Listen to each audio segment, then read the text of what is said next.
A continuación, Bisogni presenta al doctor Alberto Bonfiglioli, quien hace un repaso de su vida profesional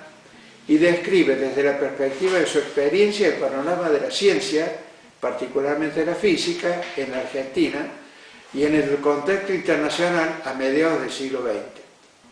En particular, él pone énfasis en el desarrollo vertiginoso que tuvo lugar en nuestro país en el campo de la ciencia y la tecnología en el área nuclear. Prosiguiendo con su análisis del desarrollo de la ciencia y la tecnología nuclear con base en la Comisión Nacional de Energía Atómica,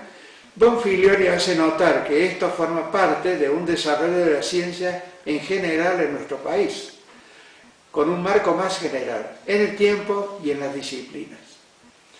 En relación con esto, él pone en relieve la importancia que tuvo el sistema de educación pública en Argentina, no solo en el aspecto científico, sino en su rol de integrador de las corrientes migratorias,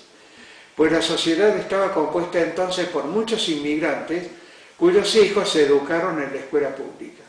Seguidamente, Bonfiglioli describe los problemas sociales que padecen actualmente países de Europa por la falta de integración de las corrientes migratorias que han recibido, y comenta otros aspectos de la tremenda importancia que tuvo la educación pública en nuestro país. Alberto Bonfiglioli es un egresado del Instituto Balseiro.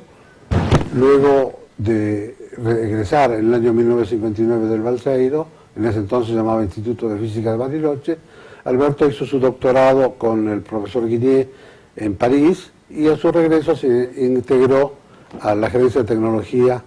con lo cual es un personaje que ha tenido actuación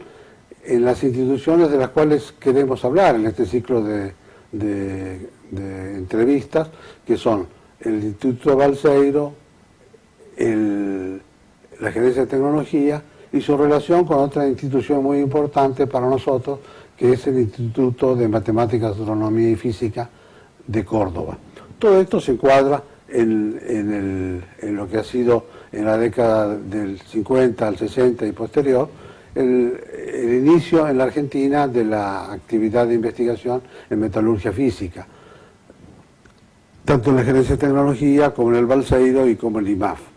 Esta relación con el IMAF se ha dado,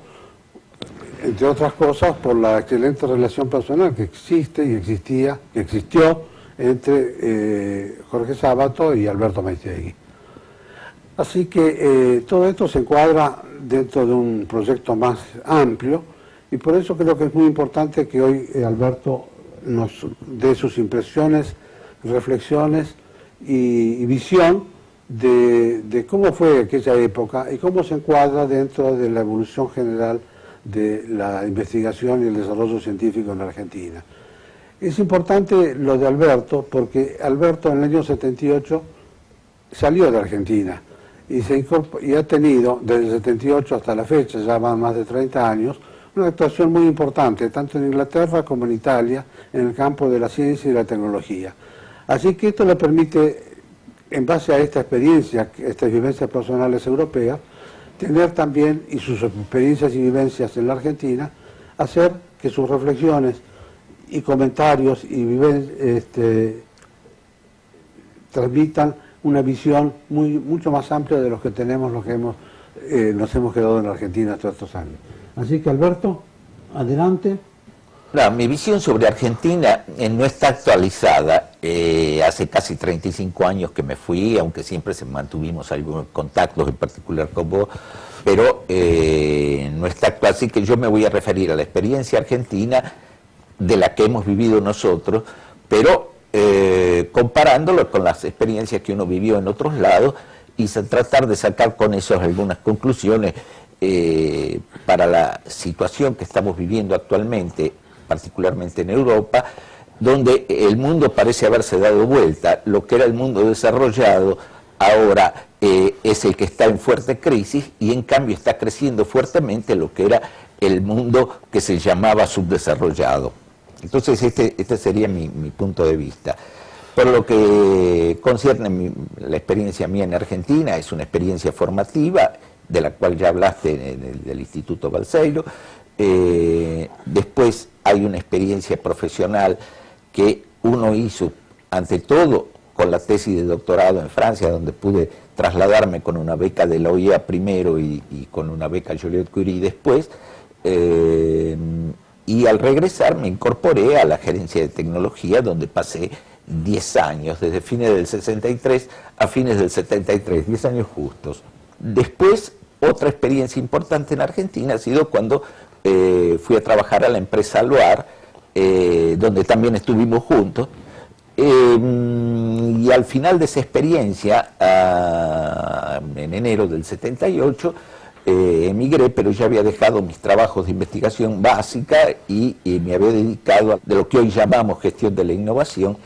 y fui a trabajar a la Science Policy Research Unit de la Universidad de Sussex, un instituto que había creado un economista, uno de los pocos economistas que se había dedicado a la innovación, que era Christopher Freeman, que murió hace un par de años. Y con esa experiencia, ya viendo que no regresábamos a la Argentina, nos radicamos en Italia, país donde tenemos la ciudadanía porque heredada de los viejos. Y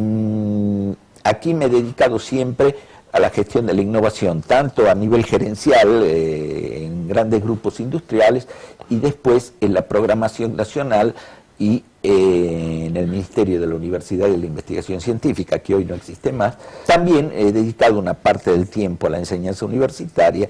y sobre todo actuado en programas de la Unión Europea y de otras organizaciones internacionales. Con eso llegamos a la edad de la jubilación, a una vejez que espero siga siendo tranquila. Bueno, Alberto, yo quise hacer una breve presentación muy sucinta de tu experiencia europea, y yo creo, Alberto, que eso te coloca en una posición muy interesante para mirar los años estos que pasamos juntos en la gerencia de tecnología de Sábato, que estaba muy relacionada con el Instituto Balseiro, el Instituto de Física de Bariloche, y ahí donde nos conocimos a Sábato, que era un personaje que venía a interesarnos en esta disciplina que en ese momento nacía, que era la física de metales o la metalurgia física. Así que quisiera que en este momento, si quisieras, te parece oportuno hacer algunos recuerdos y a la luz de cómo estas experiencias europeas te han ampliado la visión y de un modo han mostrado también la similitud de los problemas en un lado o el otro del Atlántico. Ahora, yo creo que la parte importante, así más amplia, que nos ha tocado vivir, ha sido esta ampliación, expansión del sistema científico-tecnológico de la Argentina, que corresponde a un fenómeno equivalente a lo que sucedía en otras partes del mundo. Una expansión donde se crean nuevos institutos. Ya había empezado la gran comisión del proyecto Manhattan, que habían trabajado 40.000 personas, pero después, en la misma época en que se crea la Comisión de Energía Atómica Argentina, en 1950, bueno, también ya se habían creado el Comisariado de Energía Atómica, Harwell en Inglaterra, la AC en Estados Unidos, que son todas del 45-46, así que en el 50, cuando nace la Comisión de Energía Atómica Argentina, es el primer paso en la expansión del sistema científico-tecnológico. Es una expansión que ha ocurrido muy velozmente, no es muy rápidamente respecto a lo que había sucedido en otros lados. Ahora, yo esta expansión que creo nace con la Comisión de Energía Atómica en 1950, que después de unos comienzos más bien accidentados, a lo que se había referido en su libro Mario Mariscotti, se convirtió muy rápidamente en una institución de alto nivel científico y tecnológico. Digamos, se había creado en el 50, pero ya en el 53 habían sacado el primer radioisótopo, y en el 55, en la primera conferencia de Ginebra de Átomos para la Paz, ya habían presentado 30 trabajos, así que evolucionó muy rápidamente. Esta evolución rápida, yo siempre trato de ver de que no son flores en el desierto, no es que salieron así por encanto, sino que en Argentina existía ya un sistema científico bastante organizado. con personajes que ya en el 47 había todo el premio Nobel de USAID, después siguieron Leloir, y aunque no fue en Argentina, pero el de César Milstein, premio Nobel más reciente, ¿no? En el 84, pero son todos trabajos. César Milstein se había graduado en la Universidad de Buenos Aires y hizo ahí hasta su tesis de doctorado. Es decir, había un sistema organizado bastante robusto. Pero yo, aparte de los casos particulares, hay algo a lo que atribuyo siempre una gran importancia, y que es el sistema que teníamos de instrucción pública. Esto, no, porque no hay que olvidarse que ahí había una enseñanza primaria que partió con la ley 1420 en 1884. Con esto no solo se combatía el analfabetismo, sino que cumplió un rol importantísimo, por ejemplo, para integrar todas las corrientes migratorias. Y Argentina estaba hecha de inmigrantes, donde en la escuela laica, la escuela donde todos tenían que aprender y a imparar su idioma, ha sido un instrumento de integración, que es lo que convirtió la inmigración en un potentísimo recurso. Esto yo creo que es una lección, yo siempre la menciono, porque es en este momento que en Europa, que recibe fuertes inmigraciones de los países más pobres, y hay movimientos xenófobos en todos lados, incluso Holanda, que es un país de gran tolerancia, movimientos xenófobos que hablan contra la inmigración, hacen discriminaciones en las escuelas, están perdiendo un recurso enorme en donde la escuela tiene un rol fundamental. Ese rol allí estuvo. Después el sistema de instrucción pública con una escuela secundaria que ha sido importante. No tenemos que olvidarnos que a principios del 900 el analfabetismo era un analfabetismo muy elevado en todos lados. En Europa, en el sur de Europa, había puntas de 80% de analfabetismo. Y eso se combatió con esa ley de escuela primaria que ha tenido un rol importante. Pero después hubo la escuela secundaria, que no era una cosa tan frecuente en todos los países a principios del 900. Y en la escuela se había creado el Instituto Nacional del Profesorado Secundario, de donde salieron, entre otras cosas, Jorge Sábato, Maestegui, es decir, eran entes de alto nivel y que nos ha permitido tener una enseñanza secundaria de nivel muy bueno. Hoy la escuela secundaria, desgraciadamente, está un poco desprestigiada en todos lados, sobre todo porque los profesores le pagan poquísimo,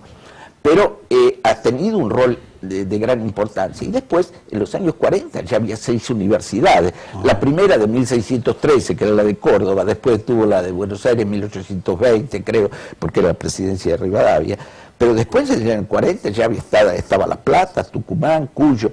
Es decir, ya había este sistema bien organizado. Y esto es lo que ha permitido que esa expansión se hiciera tan rápidamente, porque si no, ¿de dónde ibas a sacar la gente que pones adentro? En esta época se puede apreciar la importancia del rol integrador que tuvo la educación pública en la conformación de la sociedad en nuestro país.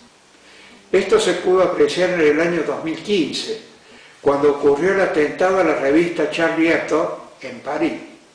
En esa ocasión se reunieron en nuestro país miembros de las comunidades árabe e israelita para rezar juntos en una mezquita.